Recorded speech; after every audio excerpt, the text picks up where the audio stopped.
Hello YouTube, this is Alex Shandell, and it has been an extraordinary amount of time since my last video, but over this past summer I was at an internship on Android programming using Android Studio, so I figured why not make a series to teach others about this way of creating applications in Android.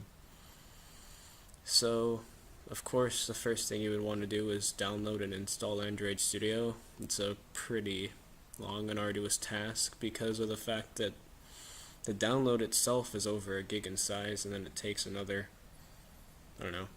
it takes a very long time to install as well.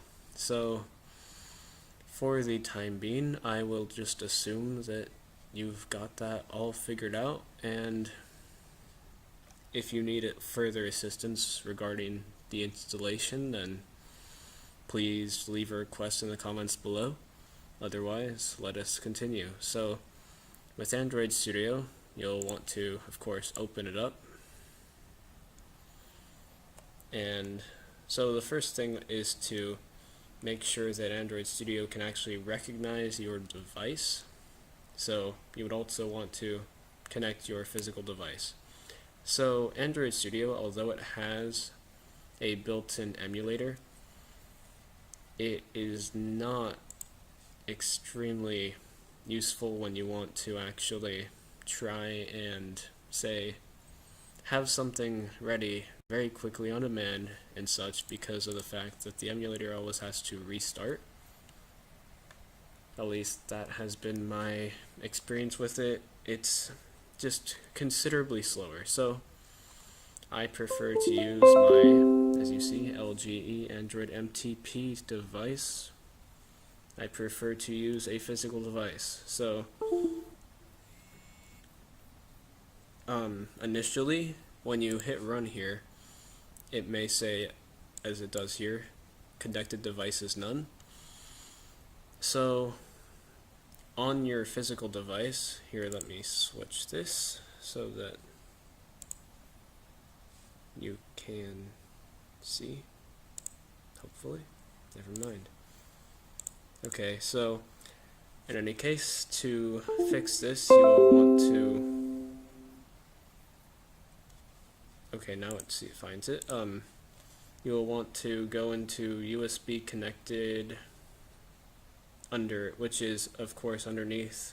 You will scroll down from the top of your notification bar on your Android device and hit the USB connected button. And so currently it is on charge phone. You will either want to switch that to MTP or PTP. For mine, PTP works. For most people, it appears that MTP works, but mine is a special case in which PTP only works. And so as you can see, that of course caused it to temporarily disconnect, but it will show up now here. But except for most people, if you were to do this, it would still not show up. And so I will show you how to do that now. So you would have to go back into your settings on your phone, go to About Phone, and there will be a software info option on the list view. And so now you will scroll down and find the build number, and when you tap it, it won't do anything, except for mine it of course creates a toast saying no need, you are already a developer. But that is because if you tap the build number 7 times, yes, 7 times, it will actually make you a Android developer.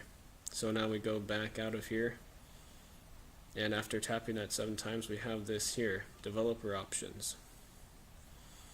And developer options allows you to do USB debugging, which is right here, though it is grayed out right now because it is currently in use, so I cannot revoke USB debugging currently. or that is disable it without revoking authorization first. But in any case, that is the other part of this step that you will need to make your device visible to Android Studio. So once you have your USB connected settings set to either MTP or PTP, I would suggest first trying MTP and then also setting up USB debugging. Then your device should be visible to Android Studio. If it is not, then switch to PTP. And of course, always make sure to hit the allow. It will always ask on your device, do you wish to allow this computer to access your phone's data? And of course, hit allow. And it should be visible. If it is not, please leave a comment in the comment section below. Thank you. This is Alex Shindell. Goodbye.